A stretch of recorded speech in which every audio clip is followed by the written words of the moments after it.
For the past year or so, it's been taken for granted that prediction markets represent crypto's best instance of product market fit. According to this widely accepted perspective, platforms that aggregate human knowledge to forecast global events are functioning as non-partisan, truth-seeking engines that operate entirely free from the extractive fees of traditional finance.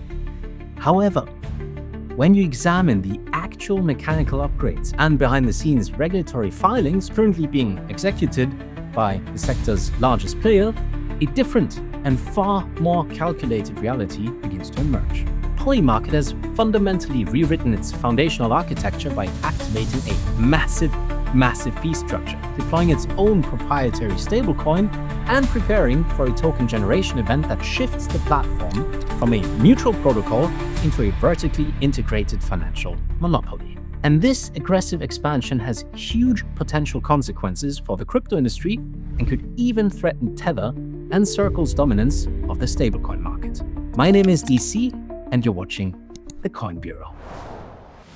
Polymarket is widely celebrated as one of the few genuine success stories within crypto. The platform effectively transformed from a niche experimental betting application into an absolute powerhouse of information infrastructure that processes billions and billions of dollars in monthly trading volume. During the intense political cycles of recent years, the protocol served as a real-time crystal ball for global audiences, consistently outperforming traditional polling institutions and legacy media outlets in generating accurate probability models. But this massive influx of retail attention and trading volume did not occur in a regulatory vacuum, nor was it ignored by TradFi institutions looking to extract value from the decentralized economy. So to truly understand the magnitude of the platform's current evolution, we must first examine the brutal regulatory gauntlet that forced the company to completely restructure its operational framework. Back in January 2022, the United States Commodity Futures Trading Commission,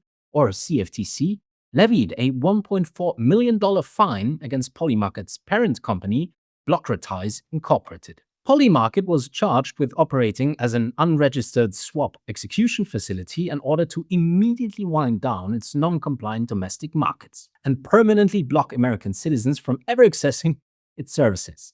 Now, for most applications, a targeted enforcement action of this magnitude from a premier federal regulator would have represented a fatal blow to their long-term viability. Obviously, Polymarket, however, complied with the cease and desist order, officially repositioning itself as an offshore platform catering strictly to international users, while simultaneously orchestrating a massive legal counteroffensive behind closed doors. In July of 2025, the platform executed a strategic and largely unprecedented acquisition by purchasing QCX LLC and QC Clearing LLC for a reported $112 million. This was not a standard corporate expansion, but rather a calculated regulatory maneuver designed to bypass the traditional federal approval process. By acquiring entities that have already possessed active licenses as both designated contract market and a derivatives clearing organization, Polymarket effectively purchased a fully regulated derivatives exchange directly off the shelf. This nine-figure acquisition instantly transformed their legal standing, granting them exact federal regulatory cover required to begin selectively reopening their doors to domestic institutional capital. The success of this regulatory pivot was so profound that Polymarket's CEO, Shane Copeland, was subsequently appointed to the Innovation Advisory Committee of the CFTC in early 2026, giving the platform a literal seat at the table with the very agency that previously sanctioned it. But this newfound regulatory legitimacy was merely the foundational prerequisite for a much larger and far more lucrative institutional capture of the prediction market sector. You see, the Intercontinental Exchange, the parent company of the New York Stock Exchange, recognized the immense value of this alternative financial data infrastructure. Through a series of massive capital injections, the TradFi giant committed up to $2 billion in total funding across multiple tranches, initially valuing the prediction platform at nearly $9 billion. More importantly, Intercontinental began directly distributing Polymarket's predictive probability data through its proprietary signals and sentiment service to institutional trading desks around the globe. This integration fundamentally altered the core purpose of the protocol, transitioning it from a consumer-facing betting application into a vital data generation engine for Wall Street algorithms. So every single time a retail user places a wager on a geopolitical outcome, they're unknowingly providing raw, highly valuable sentiment data that institutional trading firms use to hedge their macroeconomic portfolios. And once this institutional infrastructure was firmly established and the regulatory licenses were secured, the platform initiated an aggressive monetization strategy.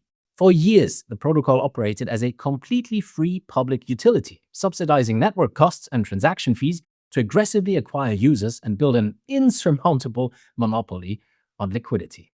But as you know, free products in the digital space never remain free.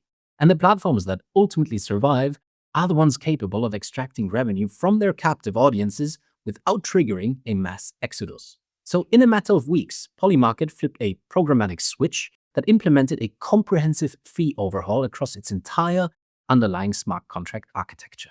The results of this transition saw daily protocol revenue skyrocket from a baseline of just $1 million to $14 million.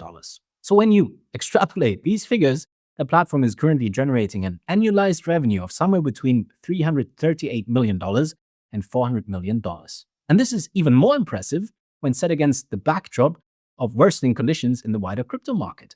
Throughout the first quarter of 2026, Bitcoin has tumbled 22.5% year to date, while Ethereum suffered an even more dramatic contraction, plunging nearly 30% since the start of this year. Legacy DeFi protocols have meanwhile been decimated by this liquidity drain, with major governance tokens trading at multi-year lows.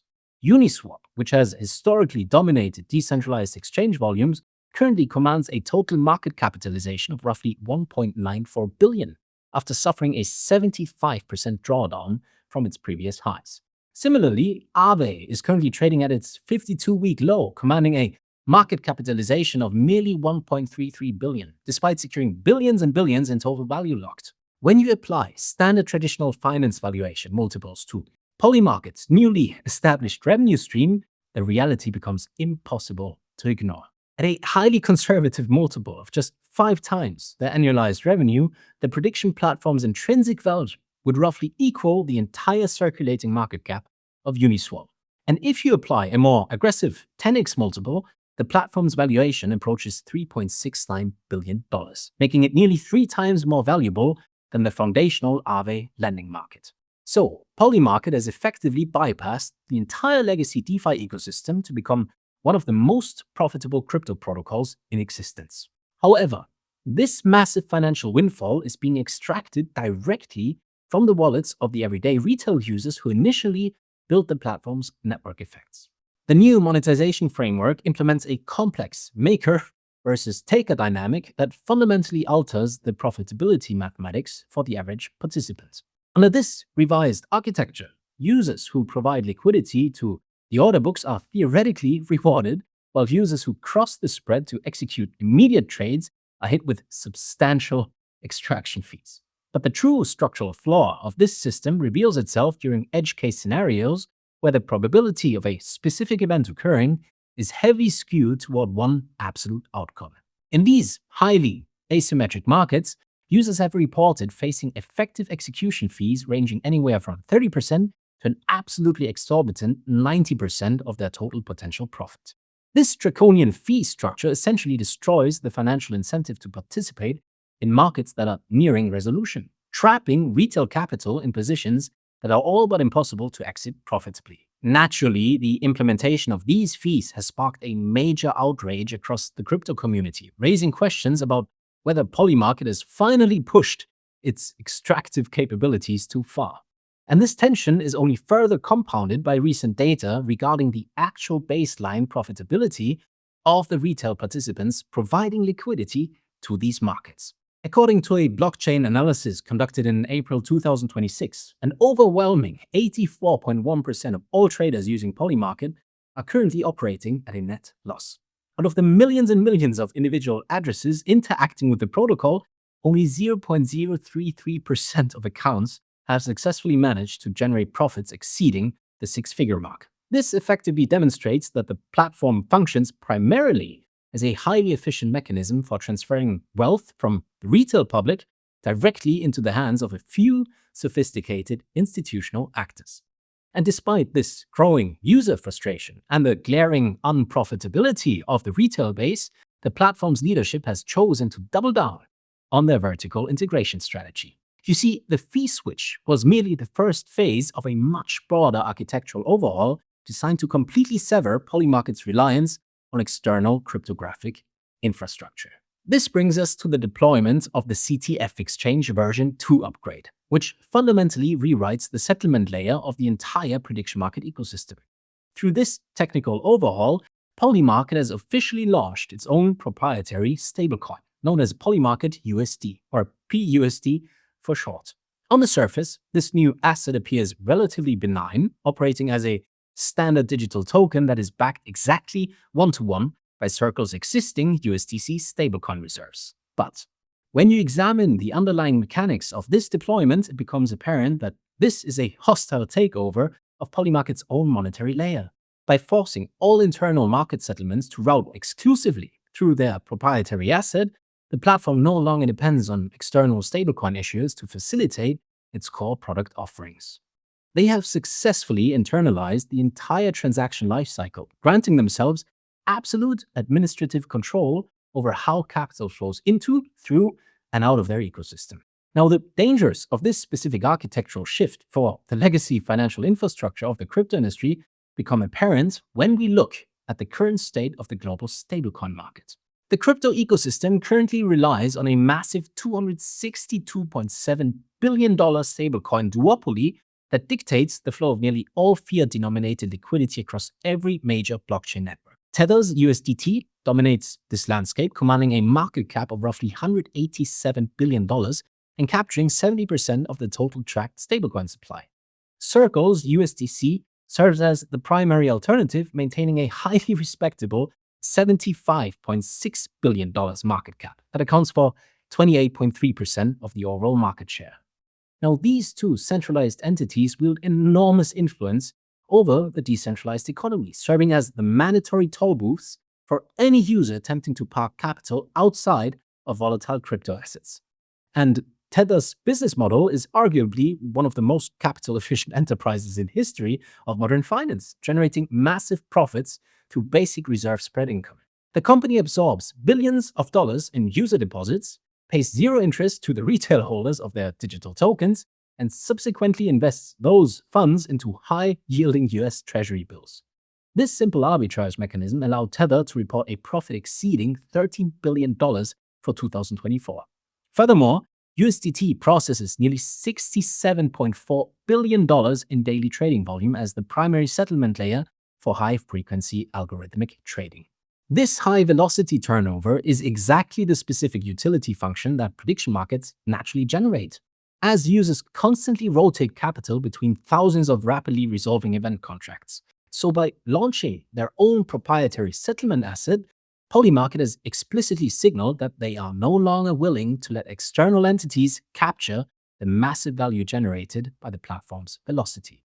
And this localized monetary rebellion exposes a massive structural vulnerability that threatens to upend the dominance of both Tether and Circle in the coming years.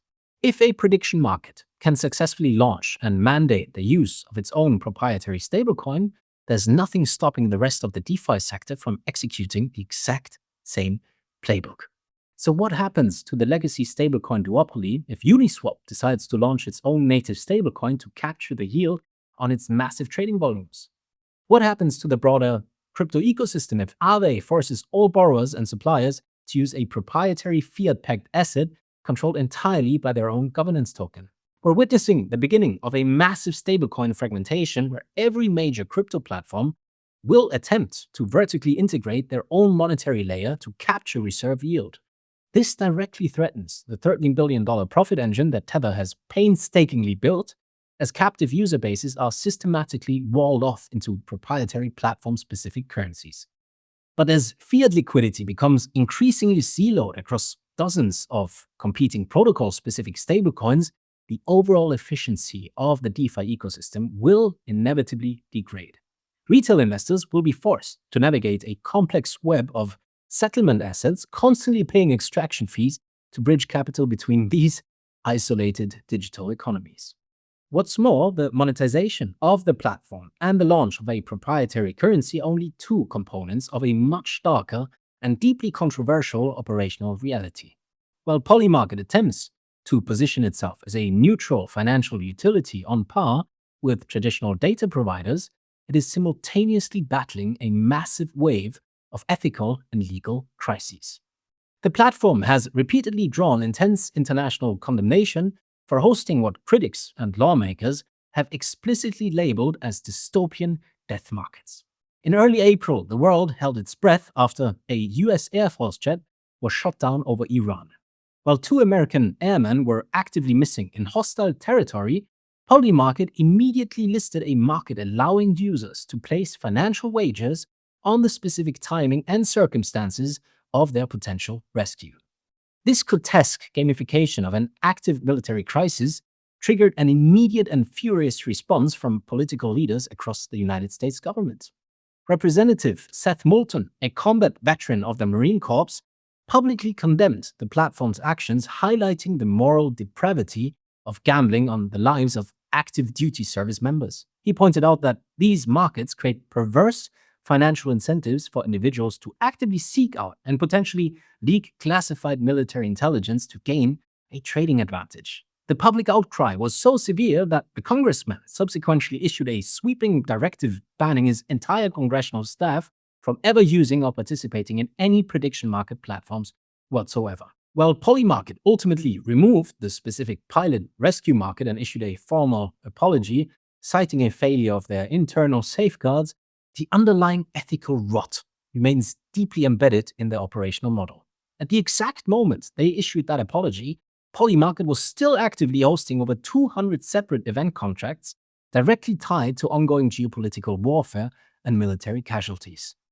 This was not an isolated incident, as the platform has previously been forced to remove highly controversial markets, allowing users to wage on nuclear detonations and the official classification of a famine in Gaza. During an Iranian missile strike earlier this year, the financial incentives created by these markets resulted in the severe targeted harassment of an Israeli journalist reporting on this conflict. Users who had placed massive financial wagers on the outcome of the strikes actively sent death threats and lucrative bribe offers to the reporter, attempting to illegally influence her coverage to alter the market's resolution. And this worrying intersection of financial speculation and global conflict brings us to the most severe legal threat currently facing the entire prediction market industry. While Polymarket's chief executive has historically defended the platform as a non-partisan truth-seeking engine that provides clarity during times of geopolitical confusion, the actual trading data suggests something far more sinister. In March 2026, researchers from the Columbia Law School and the University of Haifa published an academic study analyzing over 93,000 individual markets hosted on the platform. The researchers identified an astonishing 210,000 highly suspicious trades executed between 2024 and 2026 that perfectly align with the classic patterns of illegal insider trading.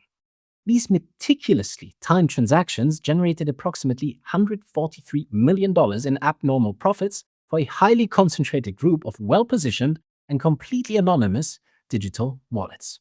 The study specifically highlighted a cluster of 6 distinct addresses that extracted over $1 million in pure profit by placing massive wagers on military strikes just hours before the operations were publicly confirmed. Another individual trader successfully netted nearly $1 million by consistently and accurately predicting highly classified military actions executed by allied forces throughout the Middle East.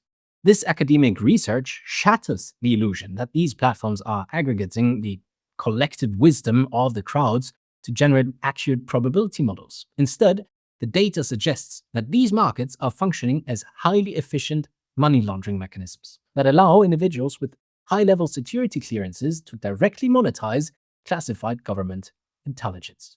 This theoretical vulnerability transitioned into a concrete criminal reality in February 2026, when Israeli authorities handed down unprecedented legal indictments against an Air Force reservist and a civilian accomplice. The pair was formally charged with using highly classified operational military intelligence to execute guaranteed winning trades on Polymarket at the height of the regional conflict. This landmark criminal prosecution represents the first known instance of state authorities aggressively pursuing insider trading charges specifically tied to a decentralized prediction market. The Southern District of New York has already taken notice, with federal prosecutors actively investigating whether Polymarket's operational model inherently violates established anti-money laundering and anti-fraud statutes. David Miller, the enforcement director for the CFTC, has explicitly stated that the agency will aggressively detect and prosecute insider trading across these newly regulated event contracts. This mounting legal pressure has forced Polymarket to implement a comprehensive three-tier market surveillance framework, officially partnering with the National Futures Association to monitor trading activity. They have updated their terms of service to explicitly prohibit trades based on stolen confidential information or illegal tips, though enforcing these rules across anonymous cryptographic wallets remains functionally impossible. And while the platform battles these severe ethical controversies and federal insider trading investigations, it is simultaneously facing a legislative assault from Capitol Hill. In March 2026, a bipartisan coalition led by Senators Adam Schiff and John Curtis introduced sweeping federal legislation explicitly titled the Prediction Markets Are Gambling Act. This aggressive legislative package aims to fundamentally amend the Commodity Exchange Act, specifically prohibiting federally registered entities from listing any event contracts that resemble sports bets or casino-style games. Simultaneously, Representative Richie Torres introduced the Public Integrity in Financial Prediction Markets Act, which seeks to explicitly criminalize the act of trading on non-public information within these digital ecosystems. Now, this federal hostility is being mirrored at the local level, with at least 11 separate state governments issuing aggressive cease and desist orders against Polymarket as of early 2026. States like Nevada, Massachusetts, and Connecticut argue that these platforms constitute unlicensed sports betting operations that completely violate established state-level gaming regulation.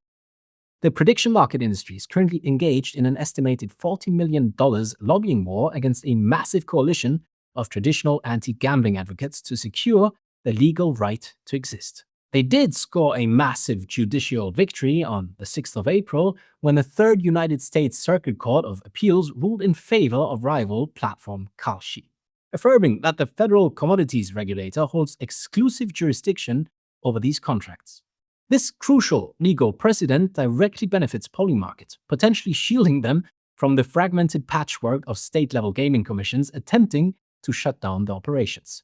But the platform's ability to survive this multi-front regulatory war ultimately depends on the success execution of the final and most highly anticipated phase of their architectural overhaul. Now, to complete their transition into an absolute crypto powerhouse, Polymarket is actively preparing to launch its own proprietary governance asset, widely rumored to be entirely separate from its newly minted stablecoin. While the company has historically remained tight-lipped regarding the specifics of a potential token generation event, the verifiable legal paper trail completely eliminates any remaining ambiguity. On the 4th of February, the platform's parent company officially filed comprehensive applications with the United States Patent and Trademark Office to legally secure the rights to the Poly ticker. These extensive federal trademark filings explicitly cover financial software, digital tokens, and decentralized trading platforms, providing undeniable proof that a massive token launch is currently in the pipeline. Furthermore, the platform's chief marketing officer, Matthew Modaber, explicitly confirmed on the record during an October 2025 interview that there will absolutely be a native token and a subsequent community airdrop. Industry analysts are currently projecting that this distribution event could rival the massive scale of the historic Uniswap airdrop, potentially distributing billions and billions of dollars in value directly to early platform adopters. However, the mechanics of this highly anticipated distribution are being meticulously engineered to filter out the massive swarms of automated bots attempting to farm the protocol for free capital. The platform's growth lead recently confirmed that the official snapshot for eligibility has not yet been taken, triggering a massive wave of speculative trading volume as users desperately attempt to secure their allocations. The community consensus suggests that the distribution will heavily prioritize a proof of value engagement model, specifically rewarding users who consistently provide liquidity to the order books rather than those who simply execute high-volume wash trades. This distinction is absolutely critical, especially considering that a recent academic study flagged approximately a fourth, or 25% of the platform's total historical volume as completely artificial wash trading designed solely to manipulate metrics. So by separating the monetary settlement layer of PUSD from the political governance layer of the rumored Poly token, Polymarket is attempting to build a highly coherent and legally defensible decentralization narrative. They are using the stablecoin to capture the massive financial yield of their internal ecosystem, while theoretically using the governance token to decentralize administrative control and satisfy aggressive federal regulators. But this complex three-part strategy of implementing exorbitant fees, launching a proprietary settlement currency, and deploying a governance token represent a big departure from the platform's original foundational ethos. The protocol that once served as a pristine fee-free public utility for aggregating human knowledge has officially transformed into a highly optimized machine designed specifically to extract maximum capital from the retail public. They have successfully harnessed the crypto community to build an insurmountable liquidity mode, only to pull up the drawbridge and begin charging absolutely massive tolls for access to the very infrastructure said community helped construct. This evolution serves as a brutal macroeconomic case study in the maturation of the digital asset industry, proving once again that the legacy financial playbook of vertical integration and user extraction is completely unavoidable. As Polymarket actively targets a staggering $20 billion institutional valuation, the everyday retail bettors who continue to lose money on the protocol are essentially funding the creation of Wall Street's newest alternative data monopoly. The prediction market that accurately forecasted the outcomes of global elections is now making the most dangerous, unhedged bet in its entire corporate history. They are betting that their platform's network effects are so incredibly dominant that they can simultaneously navigate federal insider trading investigations, hostile congressional legislation, and massive user backlash over predatory fees without suffering a catastrophic collapse in liquidity. On one hand, the successful deployment of a proprietary stablecoin and the implementation of a massive revenue engine proves that decentralized applications can achieve true commercial sustainability without relying on endless token inflation. But on the other hand, this aggressive vertical integration destroys the neutral, interoperable infrastructure that initially made DeFi. So, what are your thoughts on this architectural shift within the prediction market sector? Will the platforms launching their own proprietary stablecoins ultimately destroy the dominance of centralized issuers like Tether and Circle, or will the implementation of exorbitant edge case fees and the ongoing insider trading controversies eventually drive retail users away from these vertically integrated monopolies? Please let me know your thoughts in the comments down below. And if you want to understand how massive institutional asset managers are centralizing the underlying supply of the Bitcoin network, then consider checking out our deep dive on that exact topic right over here. Thank you all so much for watching, and I'll see you again very soon. This is DC, signing off.